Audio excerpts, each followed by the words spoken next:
My name is Gusta Johnson, and I am proud to work at the Carnegie Council. The Council has been the voice for ethics in international affairs for nearly a century, but we need your help. To guarantee the future of programs like this one, please give generously to the Council's fund drive. Visit carnegiecouncil.org and click on Donate/Join. Thank you. So how did you come to the conclusion that our economic crisis is really a moral one? We obviously have a deep economic crisis. The moral crisis is that we're not taking the economic crisis seriously.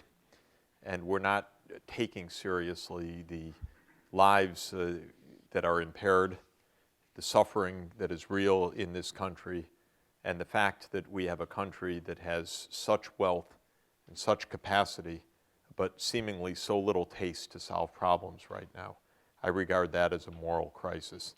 So the moral crisis is really the gap between what we can do and what we are doing right now, and the lack of seriousness with which we're confronting these problems.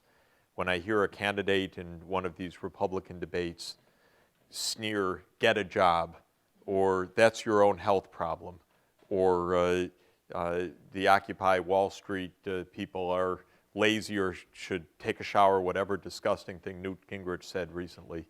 He says a lot of them, so I can't keep track of everything that he says. This is a moral lack of seriousness in this country.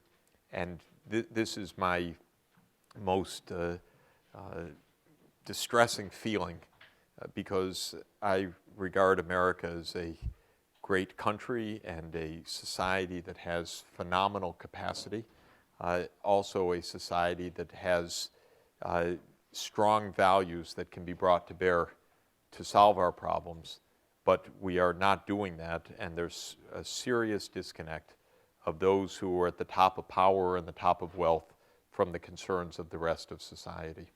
Occupy Wall Street has vividly demonstrated this, in my view, watching the confusion of people on Wall Street. What, me? Why are they saying that? What's their problem? And so on, which is, again, a kind of lack of seriousness of engagement, I think is part of what has been revealed just in recent weeks.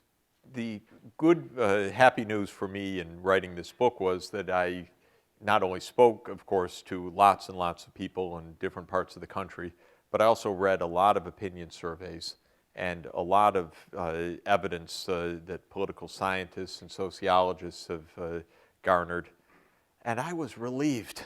I was really relieved to find the American people are almost nothing like the Republican presidential candidates, who are just horrible in their lack of ethical regard. And the American people are much more compassionate, much more concerned. They are not the Tea Party. They're not the fringe people laughing and jeering in these debates.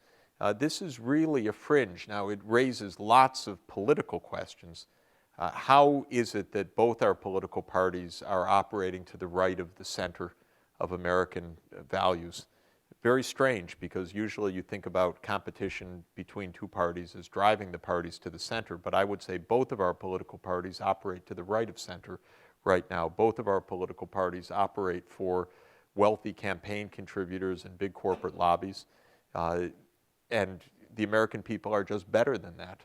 I was relieved to find that the American people, by roughly a consistent 60 percentage points or more, said that taxes on the rich ought to go up, that the Bush tax cuts for the top bracket ought to be revert to the pre-Bush era levels. You see that it's not the American people putting the politicians to the wall and to the test. It's the politicians making their own choices. When Obama signed on to a 2-year continuation of the Bush-era tax cuts, this wasn't because he was under public opinion pressure. Quite the contrary. The public opinion was strongly in the side of eliminating the cuts at the top.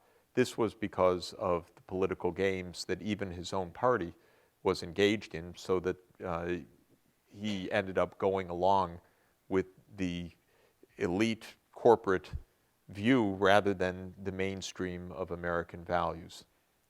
Bottom line, we've got enough of good, sensible, pragmatic American values to have this country work and work well. The most important disconnect is between the mainstream of America and what goes on in Washington right now.